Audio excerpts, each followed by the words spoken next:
retention marketers will control replenishment, not just react to it. Instead of it's been 30 days, send reorder reminder, you'll be running usage curve modeling, dynamic depletion timers, conditional reorder urgencies, and consumable brands run out of inventory with low repeat rate, then failure lands on the retention team. An email marketer is going to be more of a retention marketer, but not only just become a retention marketer, but be owned and challenged and I guess measured based off of it. People have started to slowly figure out SMS and they realize it's not the same as email. Email you could send more often, more frequently. SMS, not the case. Chat is giving too much credit to what marketers are doing with SMS. People are using it that well. As marketers get better at SMS, they will have to use it for the use cases that you mentioned and be more strategic about it. All right. Yo, Chase, what's up, man? How's it going? I'm good, man. It's almost the holidays here, and depending on when you listen to this, we might already be through the holidays, but I'm excited about this pod because I think it's going to be funny. Heck yeah, I'm stoked, and happy holidays to everyone. Yeah, nerdy funny, I suppose, is what the answer is here. So we're talking about predictions, but we're not going to make our own predictions because honestly, we don't think for ourselves anymore, and we let AI do it for us. So we're going to let AI make the predictions, and we're going to talk about them and say, are these predictions that we believe in, or are they ones that we should challenge ultimately? So with that, 3, I like it. 2, 1. From the open to the click, they're the masters of the flow. Just watch your list grow and your leads turn to go. Did we retain you so far, or do we have to extend it? If you want results, you know you gotta send it. Yeah, you know you gotta send it. Yeah, you know you gotta send it. Yeah, you know you gotta send it. What is up, everyone? Welcome back to Send It, where we talk about everything and anything email marketing and SMS marketing for retention marketers and e-commerce email marketing. My name is Jimmy Kim, and I'm here with my co-host, Chase Dimond. All right, Chase. Dude, so today I wanted, look, everyone's doing these pods. You're seeing them right now. 2026 predictions and, all the things and bold things. And I was like, let's be honest. We're kind of dumb these days. And what we'll probably all do is go over to AI, probably chat, maybe check out Claude, maybe check out Gemini, whatever it might be, and type in, give me some predictions, because I feel like that's where we are in this world. So instead of doing it that way, I thought it'd be much more fun if I created a prompt and I sent it to chat and basically had chat give me a list of 10 things that we can talk about. And those 10 things we'll talk about, are they positive, negative? Do we think they're real? Whatever they might be. So here's the prompt I used. I'll start here. Scroll back up here. So I wrote this prompt. You are an email marketer who focuses on retention marketing for e-commerce brands. You do email and SMS. Someone has asked you to, based on relevant information and recent trends, to forecast 10 predictions of what might happen and evolve in 2026 around retention marketing. Don't be afraid to take bold predictions. Ask based on data and historical patterns, along with e-commerce trends, politics, and recent world changes. Got pretty deep on that prompt.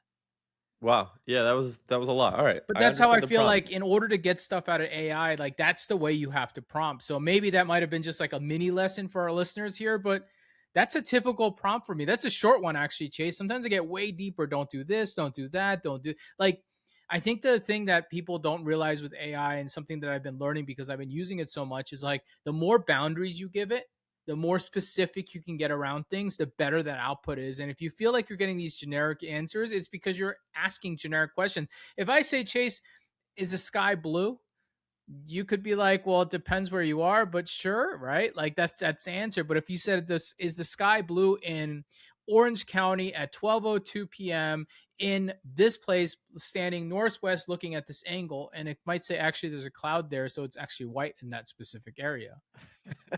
I love it. So there's a first lesson here, but let's jump into this, dude, because I think that these are interesting. So I'm going to start off, and these are generally like pretty still basic, but I think they're very relevant, right? So let me go back over here to this page here and look at this. All right. So the first thing that came out is that you'll be judged by cohort yield, not campaign revenue. And so what that's basically saying is, like, by 2026, smart brands stop asking, how did this brand perform? They'll ask, how did April's new buyers behave 90 days later? So really looking at cohort analysis, and something that I look at all the time in business. But what it's doing, and this is what chat is saying, is The job is shifting from LTV curve-based shaping, second purchase window compression, and second order velocity engineering. So basically, if you can't influence time to repeat, you can be seen as replaceable. That's the first POV that it gave me. It's pretty deep, actually. What are your thoughts, man? Yeah, I wasn't expecting that. Honestly, I think that's going to be over most people's heads. I don't think most people are doing that or thinking that in the first place. So I don't think people are doing the level one that you talked about, let alone, you can't do level one, you can't get to level two. So I think that's an interesting one. I think that's probably something that we should do probably a pod on because I think that's going to be a lot to digest right here. Yeah, and we did it. We talked about this in the course. I remember a specific section of the course on Ecom Email Certified that we talked about this and um, how to break it down and how to look at it inside of your reporting. But the reality, to your point, is yeah, like if you're not taking like a big zoom back, like the easy way I explain this is like you're basically saying instead of thinking about like your holistic, like how much revenue did I make this month, you're basically changing it to how did my campaigns perform 90 days ago or 60 days ago? And did it generate not only that first initial sale or that second repeat sale, but that next sale ultimately as well? So Yeah, did you line them up with success basically? I think it's an interesting thought process. I do agree with you that not very many people that I know in this market are thinking like this ultimately. But I thought it was really cool that Chat did. I definitely think about this stuff only because it's more sure. of a SaaS metric if you think about it, than it is a e-commerce metric or a subscription. So if you're a subscription company like BattleBox, for example, like 100% they think about cohorts, LTV, and long time value more than they think about initial acquisition. So there's a little bit there. All right. So here's another one. Interesting. Number two is flow weight is going to be greater than campaign by a lot. Today, it's about 50-50 flows for campaigns. In 2026, they're predicting that you'll see a shift into flows at 80-20% in favor of flows. You'll be spending more time on conditional branching, suppression logic, offer liquidity, and inventory awareness triggers, and sending more campaigns will be seen as failure of automations. What do you think about that? That's basically saying we're seeing a future of AI more, right? Yeah, I guess a clarification because I haven't seen these. I don't know these answers. So is the answer saying when they say flow weight, are they saying that you will spend more of your time building out flows, or more of your revenue will come from flows? Like More what of your what is the revenue, I weight? think, is coming. When they say flow weight, I think it means revenue. Okay, so more revenue is going to come from automations or flows in 2026 than campaigns. Yep. Look, I think it depends. I like the thought process. I don't think we're there though, and I think you're right. I think it talks about like leveraging more like predictive analytics and AI and machine learning, whatever you want to call it. So I like that part of it. Although I think a lot of it's dependent on the brand, and obviously, right, I'm gonna expand on that because I don't want to leave it there. For example, take a company that has 100,000 or a million subscribers in their kind of active campaign segment. Dude, every time you press send, whether it's actually legit revenue or attribution, just based off the volume, I feel like campaign revenue always is going to be pretty strong just because there's so many people receiving it. Whereas I think maybe if you have a smaller list size potentially, I think maybe you can have more attribution towards automations or flows because like they're just high intent. Like if you're sending to 100 people or maybe even 1,000 people in campaigns and you're not good at segmentation, maybe you just don't have enough people to drive clicks and whatever. However, with automations, because it's going to be laser focused, that same group of 100 people or 1,000 people is going to probably perform better. So I think some of this is masked by big centers just because volume kind of solves some problems. What do you think? Yeah, I agree with you. Fully agree with you. I think I don't agree that it's going to shift that much either. I could see a shift happening. Maybe it's not 50-50, it's 60-40 maybe. As Yeah, I would almost say that as data and privacy layers are getting better and like the matching is getting better, they're doing a better job. Plus there's all these like third-party intent tools out there. Plus yeah. there's like this and that. And I mean, even the ESPs are tracking all the behavior and activity nowadays, right? So like you think about all that and I could see a little bit of shift. So I agree that it might shift a little bit, but I'm not sure that it would shift that much and dramatically. Yeah, and it was going from 50-50 to 80-20, I think you said. And I Yeah, think that's what they're predicting. Omnis Yeah.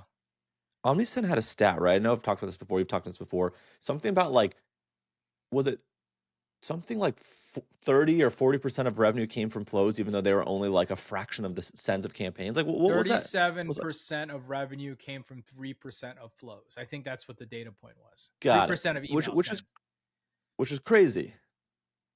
It Yeah. shows people over-indexing on campaigns and Yeah, probably it not just putting enough tells you time in that flows. campaigns effectiveness is lost in many areas. I think that, if you strip away the campaigns from Black Friday and Cyber Monday and all the major holidays, you strip all those away and go to your like daily sending, some of those revenues that are coming out of those are generally the lowest unless there's like an event happening. You know what I mean? So I Yeah. can see how campaigns effectiveness is being lost because urgency is not there anymore like the way it is. Even Black Friday, we discussed this before, like people want to have a special day. They don't want to always be on sale, but I get why people do what they do. Yeah. So, anyways, let's Cool. go to Yeah, that number was a good three. one. Um, SMS will be reserved for only 6 to 8 revenue justified use cases. SMS will no longer be daily promos, broadcast offers, because ROAS looks good, but instead it'll be more strategic and scarce. Cart recovery, back in stock with intent, replenishment timers, high AOV drops, VIP early access. You'll be expected to defend SMS with margin math starting this year. So let me kick this one off. With that report of BFCM, I actually think that this is very much true because the way that they shared in that report with Omnisend is as well, like email was spiky, where SMS was patchy but consistent, meaning like things were happening at a lower volume. They weren't being blasted, they were being reacted to. So, a launch, time expiring, cart abandons, things like that. So I think that that shift is already happening because people are thinking about it. Thoughts? Hey, you guys want to stay connected with us? Guess what? We send a daily retention newsletter out that you should join right now. If you're not a part of it, it's at ecomemailmarketer.com. It's completely free. We send it to your inbox daily. We do breakdowns. We talk about the latest things. We talk about the latest tools out there. There's so much you can do. Plus, we even talk about the pod, of course. So if you're enjoying the pod, you want to be here, you want to listen to us, you want more email and SMS retention marketing tips, tactics, tools, tricks, whatever it might be, head over to ecomemailmarketer.com. We probably have something free that we're giving away right now too on top of that. So go get that, download it, join our newsletter. We'll see you there. Yeah, I agree. I think people have started to slowly figure out SMS and they realize it's not the same as email. Email you could send more often, more frequently, and be okay. SMS not the case. However, I don't think people are using SMS the way it described in terms of like using it daily or that often anyways. I think people You'd be pretty much surprised. are using it for the basic, right? I think maybe they have like a welcome, maybe an abandoned cart, and then outside that, they're probably sending one or two texts a week, maybe, right? So I think ChatGPT is giving too much credit to what marketers are doing with SMS. I don't think people are using it that well. But to your point, I agree with everything that you said. That I think as Hmm. marketers get better at SMS, they will have to use it for the use cases that you mentioned, and be more strategic about it. Yeah, I actually continue to always say it's kind of interesting that SMS and email are very similar in that a lot of ways. However, we seem to have defaulted to like the oldest way of marketing with SMS versus email, where we've gotten pretty sophisticated. So, Yeah. all right. That one's good. I agree. Let's go to 4. Deliverability will be a core skill job. And I think we'll both agree on this one because we already talked about this. But if you can't speak on domain reputation, frequency of compliant curves, or engagement decay, warning logic, you won't be taken seriously as a senior retention operator. You'll be expected to prevent revenue loss you can't even see on dashboards. I think that we've already been saying this since last year, right? Yeah, 100%. And I think the biggest thing to add is, obviously what it's saying basically is deliverability is going to be more of a core focus, and it should already, but for a lot of people it isn't. And B, I think every single role within email will have to know deliverability at some point. Copywriters are going to have to understand like how their copy influences the receiving and sending and algorithms from the ISPs, right? Yep. Like Yep. what words or what statements flag, them as spam or not. Designers are going to have to understand, right, like how they design and create images to be compliant and best practices, and they can't just be image only, right? And you need to have like kind of fallback text and all this different types of stuff behind the images. Marketers obviously first and foremost need to be the core driver of that. So I think every single role within Yeah. email needs to be that. I think people are actually going to need to start reporting on deliverability. I don't think many people report on deliverability today. I think most companies don't think about it, therefore they don't report on it. But I think they're going to need to report on. They're going to need to be in Yahoo and Google's kind of sender hubs and understanding that and looking at the ESP metrics and every single week and month making sure that the KPIs are improving there. Yeah, it's a boring area that is hard to see and hard to trend and hard to track. And some of it is really weird. So yeah, you're right. Like it is just a core thing that they're going to have to start learning a little bit more. And I think people are, again, going back to deliverability, going back to the things that changed recently in November or September. We have a pod on this that we talked about Gmail's changes, engagement based changes, Yahoo's changes, like little changes continue to happen.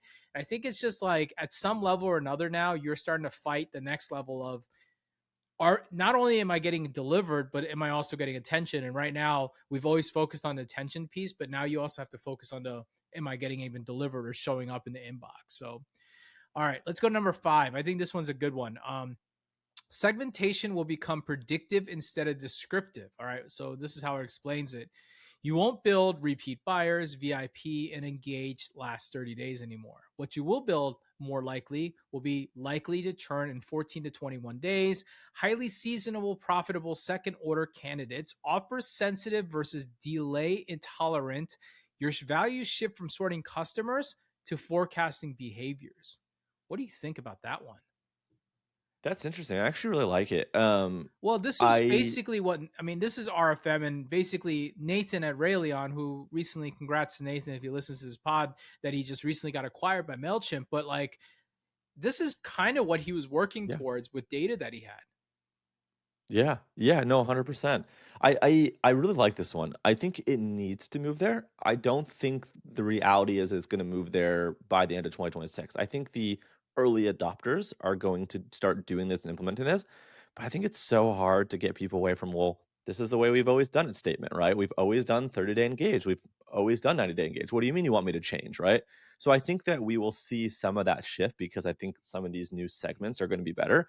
And who knows if marketers are even going to build them? I think the AI and the predictive analytics and those things are going to be better. So there's probably actually no excuse for you not to do it. It's like you just need to make sure that you have the right setup in place to be able to allow the AI and the machine to optimize and do this. So I hope it gets there by the end of the 2026, but I think it's going to be reserved for probably the 10 or 20% of people that do it, aka every listener of this pod. Yeah, exactly. Well, dude, even when they say you won't build repeat buyers, VIP, and engage 30 days, I mean, I don't know that many brands that are segmenting even that deeply. A lot of them are just segmenting on that last one, you know, the engage within the last 30 days or 90 days or whatever it might be.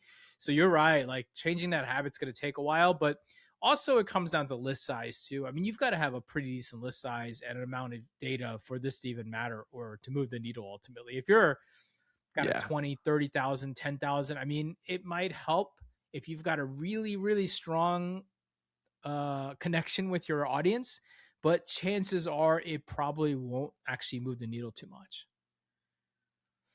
All right, let's go to number 6. Creative testing will shift from which design wins to which emotion wins. I love this one, actually. Buttons, layouts, and GIFs plateau.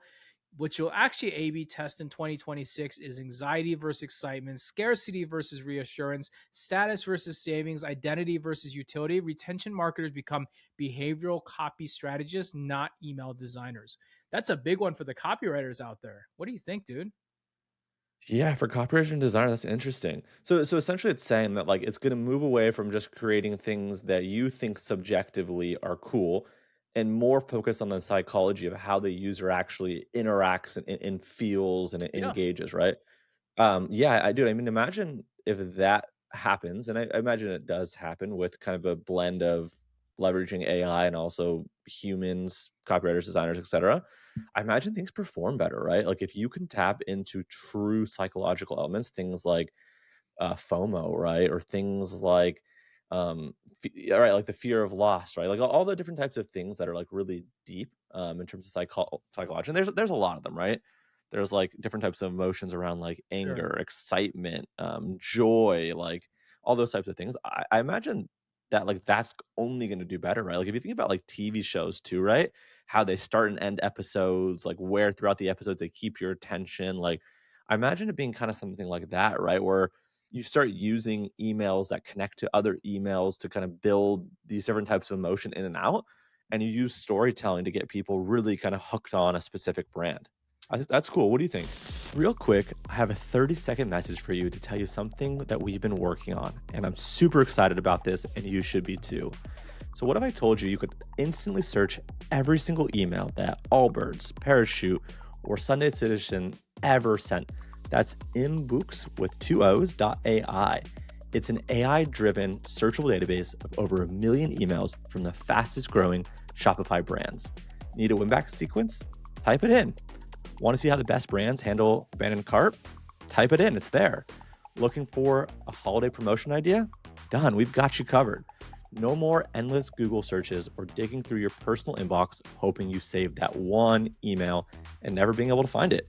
With our platform, you can search, find, and execute campaigns way quicker. It's like having every single top brand's email strategy at your fingertips.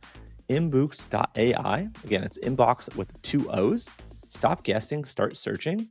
Head on over to inbooks.ai to check it out. So I have kind of an interesting thought process on this because yes, I agree that that's going to win, but the way I get to why it's going to win is very different than you're thinking. So the way I think Okay, it's going to what do you win think? is that everyone is out there using AI. I'm using AI, you're using AI, our Yeah, marketer, our team, most yeah, people are at this point. And I feel like people haven't gotten to that level with AI. And what happens is if you don't tell AI what you want out of it, it ultimately will spit out whatever generic happy go lucky version. I believe that a lot of people will sound the same next year in their words, basically. However, those who either A, hire a great copywriter or have a human in the loop of copy, or B, who learn how to prompt specifically and very focused are going to be the ones that win. So I agree with the take in that overall, what it's telling me is authentic is going to win next year because people are going to be tired of reading the same slop that exists in the market today. cool. Yeah, I like it. Yeah. So, not calling out anybody. I'm actually rooting for you copywriters in this situation when I think about it. So, all right. Number 7. This one says preference centers become mandatory, not optional. 2026 brands, no frequency control, no category preferences, no channel toggles, 100%. You see hard throttling plus opt-out acceleration, which we've saw in the data. You'll be measured with preference center adoption rates, selected frequency stability, and channel migration control, email to SMS and back and forth, basically. So what do you think about this? Because I think we can talk about it lightly, but in the background we're working on something that is about preference centers because we believe that there is something interesting there and that it's an underutilized space. But I agree. Like I think that this makes sense because brands aren't doing a good job. A lot of unsubscribes still to this day. I hit unsubscribe, it takes me to a page and it says unsubscribed. Yeah, dude, I think this was Jimmy GPT. I don't think this was Chat GPT. This was setting up perfectly exactly the software that you want to build that will solve all of this. And I'm surprised it doesn't exist, today. Yeah. No, I'm with you, man. I think people need more control over the path that they want to take, especially when brands aren't doing best practices, but people do want like a discount from them, but don't want all the other shenanigans. Or maybe people don't want all the shenanigans of a daily discount, but do for whatever reason really vibe with the brand. So I think preference center and those types of things Yeah. makes a lot of sense. And And it's so you can shocking to do me like this how few today. people. You can Yeah, do this it's today on shocking to me. Omnisend and Klaviyo or wherever platform that you use. Most have some kind of preference center set up. So it's not like you can't even do that today. Yeah, it's crazy that it's not being utilized and do people just not know about it. Like I don't understand. I don't know. They just don't think about the unsubscribe. If they're going to leave, they just want them to leave. I guess so. Yeah, All that's right. fair. Number eight's a hot take. I kind of love this one. All Number right, hit eight me. they gave me is you'll be forced to own profit, not just revenue. In 2020 to 2024 to 2025, marketers were like, look at this SMS ROAS, right? But in 2026, how much profit did your retention efforts actually keep? You'll be accountable for discount dependency, refund amplification for promos, margin leakage for stacked offers, and retention we blamed when volume goes up but contribution margins go down. Whew. Wait, so marketers actually have to understand the business and KPIs that move it forward? Is that what you're saying? Yeah, basically that's what they're saying. Wow, that's shocking. That is a hot take. It's so hot that I can't believe it's not a thing in 2025. I think that this is actually very much the right way of thinking about it. Like, the problem, Chase, often is the marketer, the email marketer, the SMS marketer, whatever it might be. They're so siloed off in their business, especially Yeah. in the larger orgs, right? A larger brand that has 10, 12, 15 people on their brand side building on marketing. They'll have an email marketer or even copywriter. So they'll have like a copywriter, designer, and then the email marketer. And the email marketer will put the email together with the copy and the design and pick the Yeah. segments and send it out. They only have like a handful of things to think about. They think about how did it do? Did it open, click, and how much revenue did it generate? But to what they just said here on, basically you have no accountability to those customers that you brought on and converted. Maybe you oversold them and they had a high refund rate and you doing a bad job creating more refunds for the business. Could be, right? So that's an interesting one. Interesting. All right, hold on. Yeah, I Number mean, nine. dude, I think Number 9 goes right into it. So let me read number 9, and then we can talk about both of these. Number okay. 9 says retention marketers will control replenishment, not just react to it. Instead of it's been 30 days, send reorder reminder. You'll be running usage curve modeling, dynamic depletion timers, conditional reorder urgencies. In consumable brands, run out of inventory with low repeat rate. Then failure lands on the retention team. So basically, they're Yeah, saying the team, an email marketer is going to be, again, like we've said in the past, become more of a retention marketer, but not only just become a retention marketer, but be owned and challenged and, I guess, measured based off of it. yeah. And I think like the problem too that most agencies and freelancers run to as well is like if you think about like what you mentioned on the internal team side, like the email marketer typically is removed from finance and ops and some of the stuff on product. Agencies even more so, right? Like if you're just doing retention or email from a brand, oftentimes you're like on a need to know basis. You basically know like obviously like the brand guide and you probably know maybe the hero products and a couple other things, but for the most part, like you don't have the visibility into like what the margins are and whatnot. So I think like with all this too, like I think agencies obviously, this isn't anything crazy to say. I think agencies will need to be judged on these same lines. Because I think a lot of this is talking more so about like in-house internal marketers for brands. Sure. I think agencies are going to have to live and die by these same guidelines and rules. And I think they need to get more involved and ask better questions. Us included, right? Not just calling out other agencies, like my own agency included, right? Hey there, it's Chase here.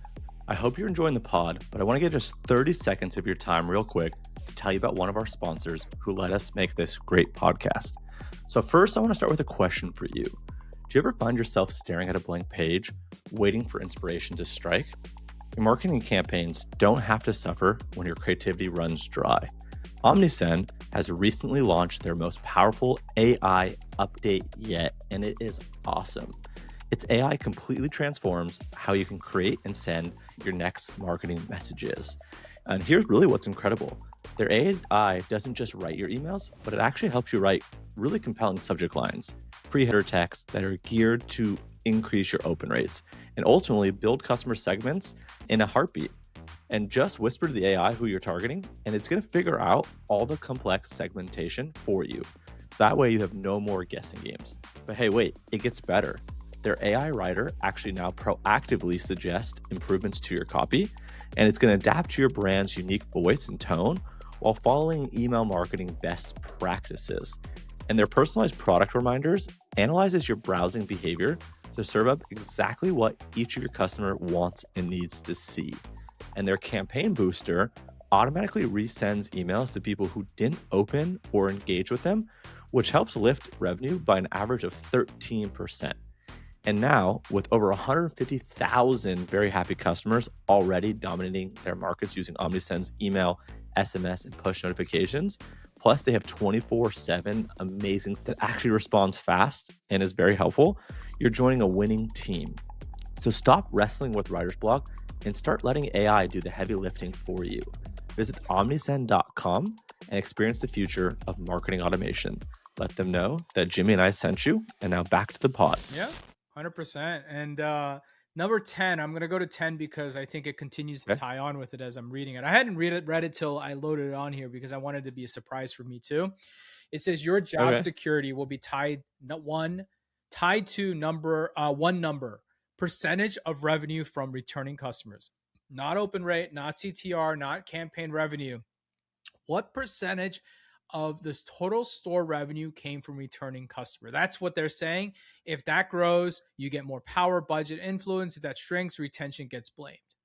Dude, that's an interesting one, Interesting. because I've always felt that way about it. Like, retention marketing is so interesting because, for example, and I'm not here to pick on pop-ups, for example, but pop-ups get glorified. Welcome emails get glorified. But Chase, if someone opts in for a discount and makes a purchase on email one with that discount, did the email marketer really do anything? Right. A lot of it's acquisition focused, right? Yeah, A lot of it's it's supporting Yeah. acquisition, but you are not the Yeah. reason the market made that dollar. Correct. If someone Correct. leaves an The abandoned likelihood that they were cart, going to convert was already pretty high, right? yeah, And then email just happened to be the one that got the credit. yeah. But same thing with an abandoned cart. If someone leaves a cart behind and you bring them back and get them to sell, is that really retention marketing, or is that more helping support the acquisition side consistently? You know what I mean? Like, it gets gray there. But where Yeah, it retention is a gray marketing line. is good is like, customer bought on day 1, on day 19 they ordered a second time, and that measurement is very specific of the percentages that revenue is generating for the business, because that's like the profit line ultimately, like the number of dollars Right. that come into the business that are actually non-CAC or non-revenue tied ultimately. Right. So we're talking about things like replenishment reminders, cross sells and upsells, like those types of things, maybe even win backs, right? Yeah. Things that actually are focused on that repeat second purchase that would or maybe wouldn't have happened. I guess you could argue either way without that touch point of an email or an SMS, right? Yeah, that's it. Yeah. That's what I think. Yeah, that's interesting. So It's interesting. I thought that was really interesting, and I want to end with this because how chat will ask you questions after you like give it a prompt, and it gives you all of that and says, what can I do for you next? That's what we all love about AI. And one of the options was, what does a retention marketer's job description look like for 2026? So I looked it up and I asked it to type it out, right? So basically, based on that, it says, primary responsibilities. Number 1, lifecycle revenue engineering. Design and optimize full funnel retention architectures from post-purchase, onboarding, replenishment, and win back, and own the second order velocity, not conversions. That's crazy. That's really deep, actually. Number 2, predictive segmentation and behavioral modeling. Build and manage churn risk segments, offer sensitive versus delay tolerant buyers, and likely to repeat. Shift segmentation to predictive. Okay. Number 3, automation first program design. So this is going back to it, right? And then number 4 was SMS profit governance. It says basically restrict SMS to margin justify use cases only. It's kind of crazy. And then of course the copy was there by behavioral copy. And basically at the end it says here, because it's just basically saying all this stuff, what you should know, but it's basically saying success in this role is returning customer revenue grows faster than acquisition. SMS volume decreases while SMS profit increases. Second order conversion window compresses. That means less time between the second purchase. And deliverability remains stable, and discount reliance reduces. Dude, that's interesting. I mean, this is a great output, actually. Yeah, and I think for better or for worse, I think most marketers aren't built like this today, but I think it's something that can definitely be learned. And I think it's definitely something that, like, as you leverage AI and as AI get better and ESPs get better and some of these kind of third-party tangential tools get better, it's like your brain is just going to kind of reconfigure itself to think a little bit differently about this and leverage some of the tooling. Like, I think like this is a really cool use case of AI. It's not to replace people. It's not to replace your team. It's not to replace you. It's to make you be able to have superpowers, essentially, right? It's strategy. Basically, for the once ever, everything chat has basically thrown at me is bigger thinking, strategic thinking, which is what we all want. AI is supposed to do the grunt work for us, just like you said. But what we really want to do is start expanding our mind and being the I don't know, like what do you call it? Like the mastermind ultimately of your system ultimately. And you're focusing goal changes because your KPI is not so black and white anymore, because in order to be strategic and, whatever big words you want to use, you need to be sitting and hovering. You can't just be doing and being on the ground floor. That's where AI takes over, and that's where it's good for.